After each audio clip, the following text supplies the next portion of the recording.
ভারতকে খুশি করতে শেখ হাসিনার মেগা প্রকল্প নতুন করে ভাববে কি ইউনূস সরকার? প্রচুর অঞ্চল ক্ষতিগ্রস্ত হচ্ছে। আর একটা জিনিস হলো যে পুরো নদীর মধ্যে পড়ছে কয়লাটা। ভারতের সাথে আতাত করে দেশকে বিপদে ফেলাটাই কি শেখ হাসিনার ক্ষমতায় টিকে থাকার জীবনকাঠি ছিল?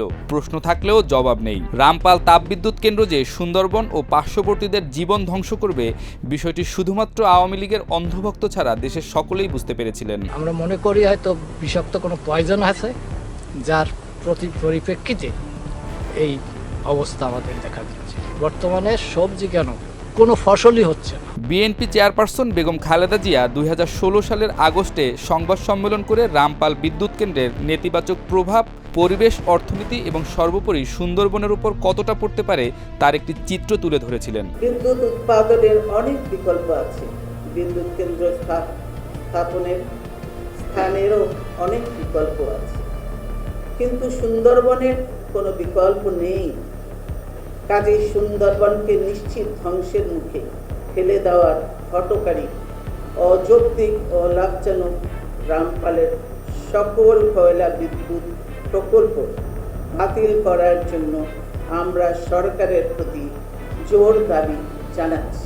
আমি এই দাবির পক্ষে সোচ্চার হওয়ার জন্য বিদ্যুৎ জোটের পক্ষ থেকে দেশবাসীর প্রতি আহ্বান জানাচ্ছি। যার জবাবে শেখ হাসিনা গণভবনে আয়োজিত সংবাদ সম্মেলনে বলেছিলেন, রামপাল বিদ্যুৎ কেন্দ্র সুন্দরবনের কোনো ক্ষতি করবে না, কিন্তু বাস্তবতা উল্টো। রামপালে বিদ্যুৎ কেন্দ্রের বিরোধিতা করছে, আবার ইদানিং বোধহয় আনোয়ারা নিয়েও কথা বলা শুরু হচ্ছে। তা আনোয়ারায় তো আবার সুন্দরবন নাই। আমার কোনো কিছু আসে যায় না, বেশি কথা বলে যদি সব বন্ধ করে দিই তাহলে বিদ্যুৎ কিন্তু আর পাবেন না, আর ভবিষ্যতে কেউ করেও দেবে আশাও করতে পারবেন না।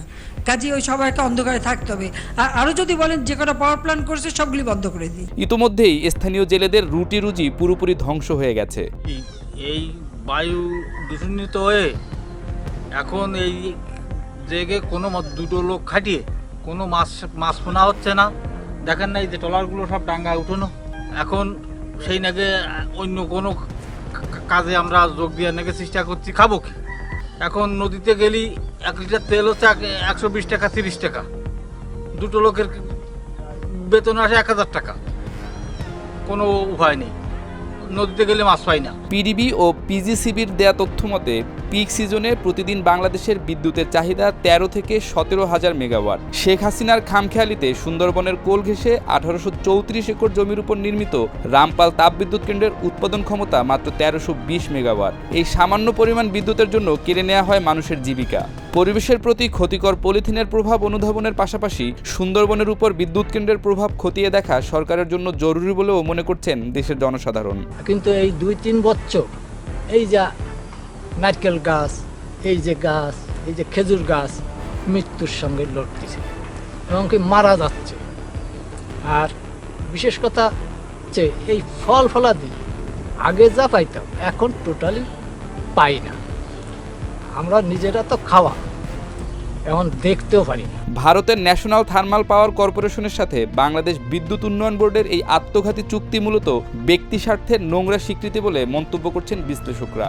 গণমাধ্যম ও এই প্রকল্প বিরোধীদের টুটি চেপে ধরে নিজেদের খেয়াল খুশি মতো অর্থ আত্মসাতের কাজটা বেশ সফলভাবেই করেছে আওয়ামী লীগ। বিদ্যুৎ কেন্দ্রের ক্ষতিকর বর্জ্য শোধনের ব্যবস্থার কথা বেশ ঢাকঢোল পিটিয়ে বলা হলেও পরিস্থিতি নিতান্তই নাজুক। কেন্দ্রটি উৎপাদনে আসার পর থেকেই প্রতিদিন কয়েক হাজার কুইন্টাল তরল বর্জ্য অপসারিত হচ্ছে পশুর নদীতে। কয়লার বজ্র বিভিন্ন রঙের মেডিসিন টিন ব্যবহার করতেছে, তারই বজ্রগুলো সব নদীতে ফসল নদীতে আসতেছে। এর নিয়ে তো আমরা মাছ পোনা পাচ্ছি না। স্বৈরাচার খেতাব পাওয়া আওয়ামী লীগ সরকার গোটা জাতিকে যে উন্নয়নের গোলক ধাঁধায় ফেলেছিল, তাতে করে অসহায় মানুষের আর্তচিৎকার গণতন্ত্র আর গণভবনের কানে পৌঁছাতে পারেনি। পট পরিবর্তনের আগে ও পরে জনসাধারণের ভাগ্য ও জীবনমানে বদল না এলে ধরে নিতে হবে ক্ষমতার গদিই মূলত স্বৈরাচারের আতুরঘর, এমন মন্তব্য করছেন অনেকেই। এখন আমরা আগে সকালে গেলেই অনেক মাছ পেতাম, তাতে আমাদের সংসার খুব চলতো। আর এখন আর যে মাছ পাই বিকেলে আসলেও সে মাছ আমাকে হয় না। এখন সংসার খুব টানাটানি, এই অবস্থায় আমরা আছি। নৌকো দিয়ে সবই নষ্ট হয়ে যাচ্ছে। দেয় যে আপনাকে আমাকে নৌকো রয়েছে, মাছ নাই নদীতে। এখন যে মাছ কি হয়ে যাচ্ছে সেটাই তো আমরা বুঝতে পারছি না। সত্য ও ন্যায়ের সংগ্রাম জয়যুক্ত হতে না পারার অর্থ এই নয় যে সত্য ও ন্যায় পরাজিত হয়েছে। তার জয় পরাজয়ের চূড়ান্ত ফলাফল নির্ধারণ করবে সময় ও ইতিহাস।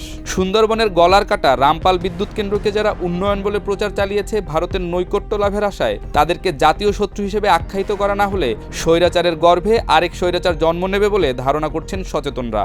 আগের মতন যে দাদু ঠাকুর দাদারা লাগায় গেছে যে গ্রোথ হতো গাছে, সেই গাছের কোনো গ্রোথ পাওয়া যায় না। ওই কিছুদিন পরে দেখা যায় আস্তে আস্তে নিত্যে যে মারা যায়। অনেক নারকেল গাছই লাগাইছি আমি, পরেও তা দেখা যাচ্ছে যে ভালো হচ্ছে না। ফল তো গাছই হচ্ছে না তার ঠিক মতন। আগে আমার একটা নারকেল গাছে দেখা যাচ্ছে যে আমি বছরের শেষে বাড়ির নারকেল তেল যা হতো 1-1.5-200 নারকেল নামাতে পারতাম। এখন তো সেই গাছে দেখা যাচ্ছে ডাব খাওয়ার পাই না আমরা, একটা শখ করলেও। এরকম হয়ে গেছে গাছগাছালি সব জায়গায়। সম্প্রতি সিজিআইএস এর রিপোর্টে পশুর নদীর পানিতে অনুমোদিত মাত্রার চেয়ে 10 গুণ বেশি পরিমাণ পারদ পাওয়া গেছে। বাড়ছে নাইট্রেট, ফসফেট, পারদ সহ বিভিন্ন ক্ষতিকর রাসায়নিকের মাত্রা।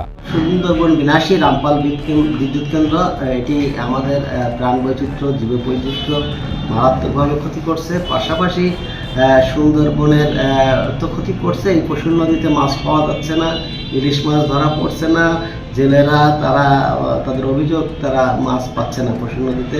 পশুর নদীর পানি খেয়ে গরু, ছাগল, হাঁস, মুরগি মারা যাচ্ছে। এছাড়াও আমাদের নারকেল গাছ, সুপারি গাছ সহ অন্যান্য ফলমূলের গাছে ফল ধরছে না। এবং সরকারি সংস্থা সিজিআইএস রিপোর্ট দিয়েছে যে পশুর নদীতে এখন পারদের মাত্রা, বিষক্রিয়া যে বিষযুক্ত যে পারদের মাত্রা অনুমোদিত মাত্রার চেয়ে 10 গুণ বেশি। সুতরাং এটা যখন নির্মাণ করা হয় তখন আমরা এটার বিরোধিতা করেছি এবং আমরা বলেছি এটা কোনোভাবে বাংলাদেশের স্বার্থ তো রক্ষাই করবে না এবং এটা একটি সুন্দরবন বিনাশী প্রকল্প এবং আমাদের জীববৈচিত্র্যের জন্য ক্ষতিকর। জেলে, কৃষক ও প্রকৃতির প্রতি এখনই তাপবিদ্যুৎ কেন্দ্রের প্রভাব কতটা ভয়াবহ তা শুনলে যে কারোরই গা শিউরে উঠবে। এ প্রসঙ্গে নাগরিকের সাথে কথা বলেছেন জ্বালানি বিশেষজ্ঞ হাসান মেহেদি। কয়লা বিদ্যুৎ কেন্দ্রে বিপুল পরিমাণে মার্কারি পলিউশন হয়, মার্কারি নির্গমন হয়। মার্কারি হলো মানব এবং অন্যান্য প্রাণীর জন্য ভয়ঙ্কর ক্ষতিকর, ক্যান্সার উপাদান তৈরি করে। প্রথম সমস্যা হচ্ছে এই মার্কারিগুলো যে নদীতে যায় তাহলে যে মাছের মধ্যে ঢুকবে ওই মাছ কিন্তু মানুষ খাবে, মার্কারি কিন্তু অটোমেটিক্যালি মানুষের দেহে চলে আসবে এবং ক্যান্সার আক্রান্ত হবে। এটা হলো প্রথম দিকটা। দ্বিতীয় হলো সালফার ডাইঅক্সাইড এবং নাইট্রাস অক্সাইড। এই দুটো জিনিসও প্রথমত হলো ক্যান্সার, সেকেন্ডলি হলো আমরা যাকে বলি প্রজননতন্ত্র, খুবই ক্ষতি করে। থার্ড জায়গাটা যদি আসেন ফ্লাই অ্যাশ, মানে হলো ধোয়ার সাথে এই কয়লার গুঁড়ো গিয়ে সমস্ত ফসল এবং গাছপালার পাতার উপরে পড়ে এবং উৎপাদন কমে যায়। সমস্যাটা হলো যে ফ্লাই অ্যাশ উড়ে সাধারণত 5-6 কিলোমিটার দূরে গিয়ে পড়ে, আবার তার মধ্যে সুন্দরবন পড়ে যায় এবং সুন্দরবনের সমস্ত গাছের উপরে ফ্লাই অ্যাশ পড়বে। খুলনা বিশ্ববিদ্যালয়ে একটা ভালো স্টাডি আছে যে ফ্লাই অ্যাশ কতটুকু পড়লে কি ধরনের ইম্প্যাক্ট পড়বে। ফলে নিয়ার ফিউচার খুব দ্রুততর সময়ের মধ্যে আমার মনে হয় যে সবচেয়ে বিপদে পড়বে জেলে সম্প্রদায় এবং কৃষক সম্প্রদায়।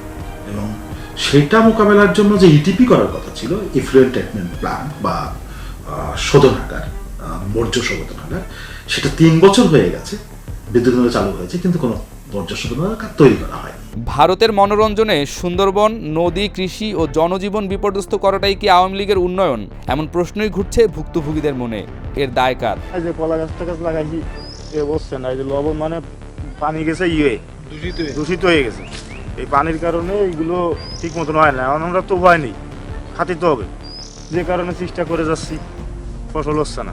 সুন্দরবন না বাঁচলে মারাত্মক বিপর্যয়ের সম্মুখীন হবে দেশ ও জাতি। এ থেকে পরিত্রাণের পথ ও প্রক্রিয়া কিছুই জানেন না ভুক্তভোগীরা।